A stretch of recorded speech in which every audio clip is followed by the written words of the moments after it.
This video right here is dedicated to the 9.5% of my viewers who actually make it all the way to the end of the videos that I upload. Today I'm going to be breaking down my new outro song, which I've been using for the past couple of months, just because there's been a surprising amount of support for the song, which I used in my outro. Plus it has some pretty interesting music production techniques, which I thought a whole lot of you might want to see. So yeah, let's go ahead and pull up the project in Ableton Live. And let's get started. So here is the song, and yes, this song is only 20 seconds long. I've never had any intention of making it into a longer track. It was specifically made just to be the outro song. Now I better just say that this song here is heavily inspired by Camo and Crooked. I'm a big fan of their work and I've always wanted to make something in a similar style, but just never really had a chance. Anyway, let's get started with one of my favorite parts of this song, this distorted lead sound.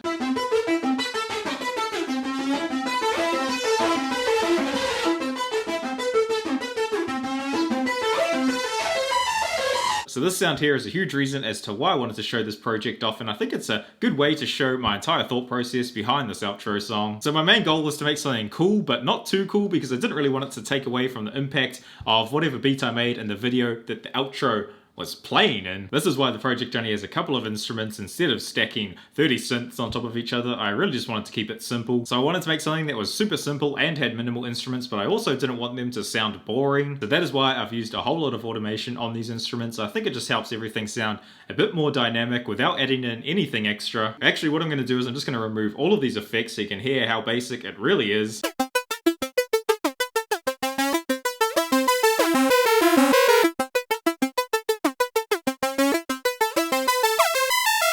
So this is just an analog plugin, which is pretty much just using all of the default settings from when you load in the plugin. And I've just automated a whole lot of different things. So I've automated the octave shift for the first oscillator, the decay for the first oscillator, and I've also automated the unison detune as well as the glide for the synth. And the automation which I've drawn in for these parameters is pretty crazy. It is mainly all just random, but it all follows the same trend of building up and then just instantly dropping back down at the end of the loop. I think it helps give the track a bit of tension, apart from at the end of the song where I purposefully left the automation up so this tension doesn't get resolved.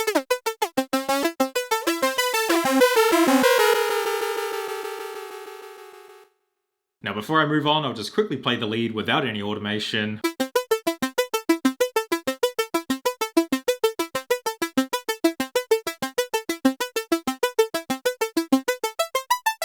So as you can see, automation can make a huge difference and it can help create tension in a track without having to add in any extra instruments, and I really think there isn't enough people using automation. Now of course at this point the synth still sounds a little lame, that's why I've added on some pretty basic effects. Just put on this ridiculous EQ, I don't really know what I was doing with it, but I guess it worked. I think it might have just paired well with this next effect, which is a super heavy saturator.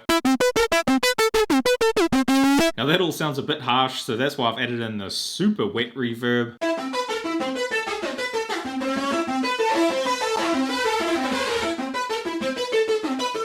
I really just like doing this with a lot of the synths that I use, but I think it worked pretty well on this track because it helped push the lead sound into the background and made it not be so overpowering. So yeah, anyway, that is the lead sound. Now pretty much everything else in this track follows the same sort of guideline. Really basic synths with a whole lot of automation and a lot of reverb. So yeah, let's move on to the next synth, which is just going to be this one playing these chords.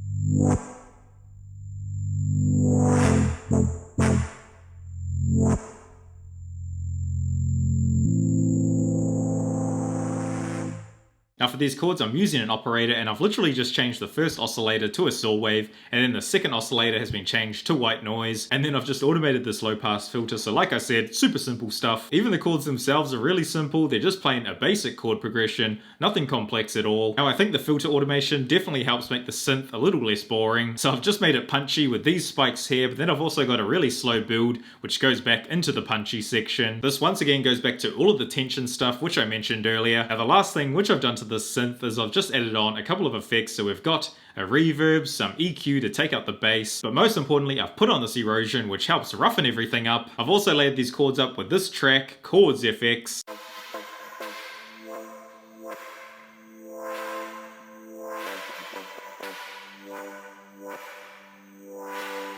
So what I did here is I just bounced the chords audio, pitched it up, and added on a few effects. And I've also made this synth to be timed a little bit differently to the original. I'm not really sure why, I think it just complemented the chords nicely. Okay, anyway, next up we have the bass line, and what a surprise, this one is once again a super simple synth with automation and reverb automation.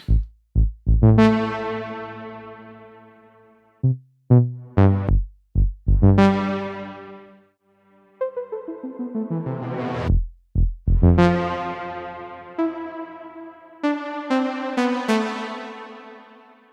this is just a default analog synth like the lead sound, and I've added on this filter automation which helps make this bass sound a lot more dynamic.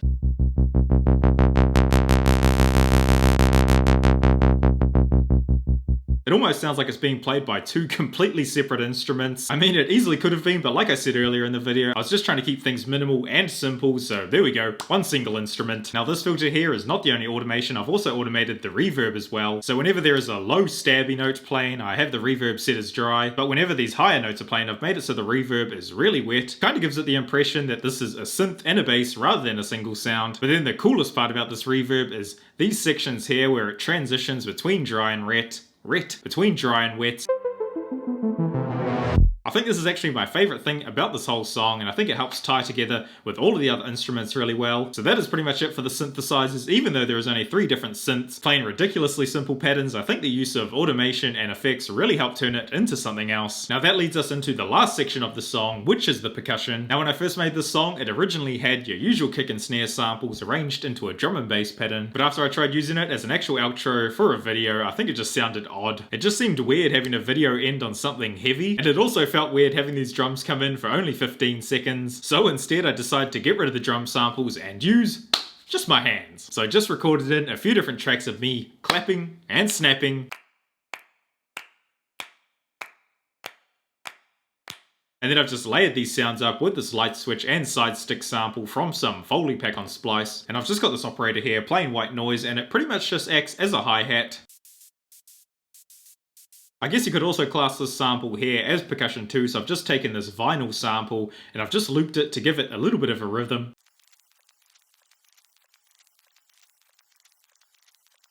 Now there's one last thing which I'm going to show you, and that is this little build up which I've got here.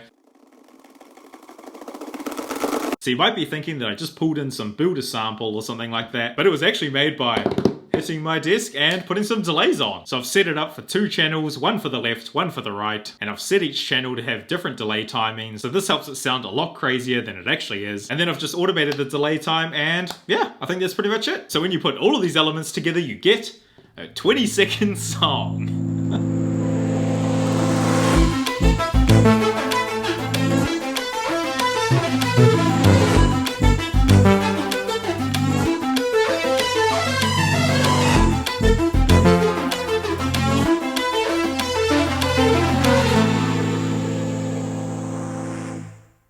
So there we go, that is how I made my outro song. Now I know it sounds weird that I talked for 30 minutes about how I made a 20-second song, but I think it is 100 times more interesting than a lot of the other songs that I've made. And I think it's one of the only times that I've actually thought about the concept for a song before making it. I already had the idea to make something that was super simple with minimal instruments that didn't sound boring, and I knew that the song had to match the outro graphics which I had already made. Now this wasn't the only idea that I'd come up with when I was trying to make the outro song. There was one other song which I made with all of these same ideas in my head, and I'll have that one play as the outro for this video for the 9.5% of you who stick around till then. But yeah, anyway, I think that is going to wrap it up for this video. I hope it wasn't too long, and I hope that everyone who is interested in music production learned something from this video, even though I don't really know if there was actually anything to learn from this video. I guess maybe it will inspire you to use more automation or use more default synths? I don't know. Anyway, I'll see you tomorrow for my next upload. Thanks to the 9.5% of you who made it this far.